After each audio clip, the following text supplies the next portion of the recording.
BJP మాజీ MP Team India head coach Gautam Gambhir కు బెదిరింపులు వచ్చాయి. గంభీర్ కు ప్రాణహాని తలపెడతామంటూ ఐఎస్ఐఎస్ కశ్మీర్ పేరుతో ఈమెయిల్ వచ్చాయి. ఏప్రిల్ 22న గంభీర్ కు 2 ఈమెయిల్స్ రాగా అందులో కిల్ యూ అనే సందేశం ఉంది.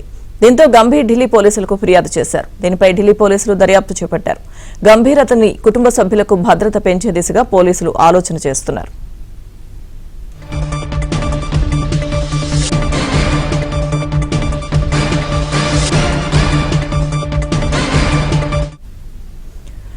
గతంలోనూ గంభీర్ ఐఎస్ఐఎస్ కశ్మీర్ పేరుతో పలు బెదిరింపు మెయిల్స్ గంభీర్ కు వచ్చాయి. ఇక ఆ మెయిల్స్ పాక్ నుంచి వచ్చినట్లుగా అప్పట్లో గుర్తించారు.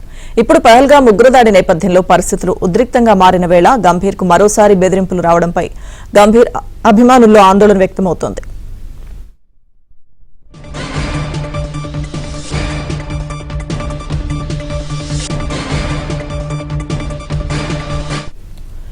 గౌతమ్ గంభీర్ కు బెదిరింపులకు సంబంధించిన పూర్తి సమాచారం మా ఢిల్లీ ప్రతినిధి సతీష్ అందిస్తారు. సతీష్,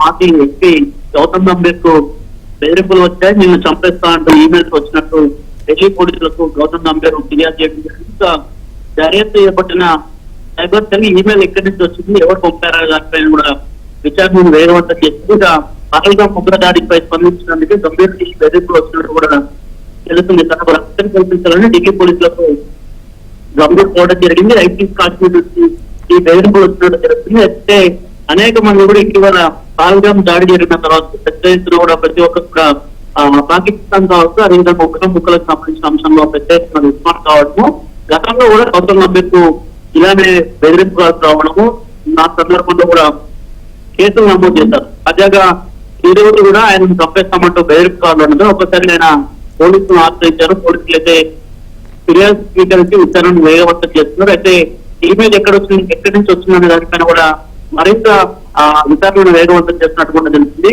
గౌతమ్ గంభీర్ కి సెక్యూరిటీ అంశం పైన మరి కాసేపట్లో కూడా క్లారిటీ వచ్చే అవకాశం ఉంది. ఇప్పటికే మాజీ ఎంపీగా బీజేపీ నుంచి ఆయన మాజీ ఎంపీగా ఉన్నారు. గతంలో ఎంపీగా కూడా ఆయన గెలుపొందారు. ఈ సమయంలోనే ఆయనకు ఇట్లాంటి కాల్స్ రావడం పట్ల కూడా ప్రభుత్వం కొంత ఢిల్లీ ప్రభుత్వం కూడా అప్రమత్తమైనట్టు తెలుస్తుంది. ఢిల్లీలోనే ఆయన అధికారిక నివాసం రాజేంద్ర నేపథ్యంలో ఒకవేళ ఆయన ఇంటి దగ్గర కూడా పోలీసుల్ని ఏర్పాటు చేసే అవకాశం కూడా చాలా స్పష్టంగా కనిపిస్తుంది.